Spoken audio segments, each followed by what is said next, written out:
হচ্ছে পুরুষ সাহাবীরা যেমন বিভিন্ন বিষয় নিয়ে কথা বলতে আসতেন, পরামর্শ করতেন, দিক নির্দেশনা চাইতেন, নারী সাহাবীরাও তার ব্যতিক্রম ছিলেন না। তারাও নিজেদের সমস্যা সংকটের কথা আল্লাহ নবীর সাথে শেয়ার করতেন।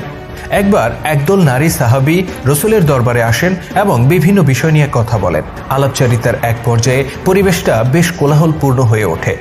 একসাথে কয়েকজন নারী জড়ো হলে যেমনটা হয় আর কি, তারা নিজেদের মধ্যে গল্প জমিয়ে দেন আর কখনো কখনো প্রয়োজনের চেয়েও অনেক বেশি কথা বলেন। রসুলের ঘরেও অনেকটা এরকম পরিবেশ তৈরি হয়ে যায়। এই অবস্থায় হযরত ওমর রাদিয়াল্লাহু তাআলা আনহু রসুলের ঘরের দরজায় এসে টোকা দেন এবং প্রবেশের অনুমতি প্রার্থনা করেন। মজার বিষয় হচ্ছে, ওমর রাদিয়াল্লাহু তাআলা আনহুর গলার আওয়াজ পাওয়ার সাথে সাথে মেয়েদের চেহারা একেবারে ফ্যাকাশে হয়ে যায়। তারা এক মুহূর্ত দেরি না করে দৌড়ে পাশের ঘরে ছুটে যায়। অবস্থা থেকে মনে হচ্ছিল তারা যেন কোনো রকমে এখান থেকে পালাতে পারলে বাঁচে। অতঃপর আল্লাহ নবী হযরত ওমর রাদিয়াল্লাহু তাআলা আনহুকে ঘরে প্রবেশের অনুমতি দেন। তিনি ঘরে প্রবেশ করেই দেখেন আল্লাহ নবী মিটিমিটি হাসছেন। এটা দেখে ওমর রাদিয়াল্লাহু তাআলা আনহু বলেন, ইয়া রাসূলুল্লাহ, আল্লাহ যেন চিরকাল আপনার মুখ এমন হাস্যোজ্জ্বল করে রাখেন।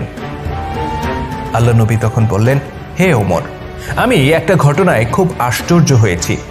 মেয়েরা আমার সামনে বসে কথা বলছিল, যেই না তারা তোমার গলার আওয়াজ পেল অমনি তারা দৌড়ে পালালো।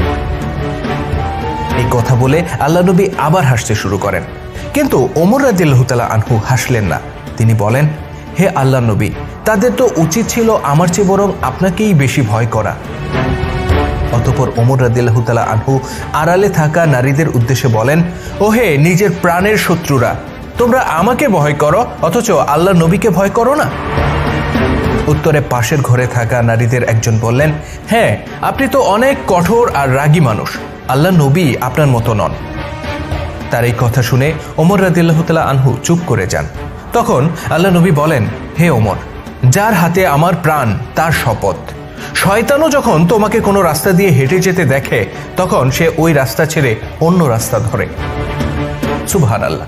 এই ছিল হযরত ওমর রাদিয়াল্লাহু তাআলা আনহুর ব্যাপারে আল্লাহ নবীর মূল্যায়ন। ঘটনাটি সহিহ মুসলিম শরীফের 5985 নম্বর হাদিসে বিবৃত হয়েছে।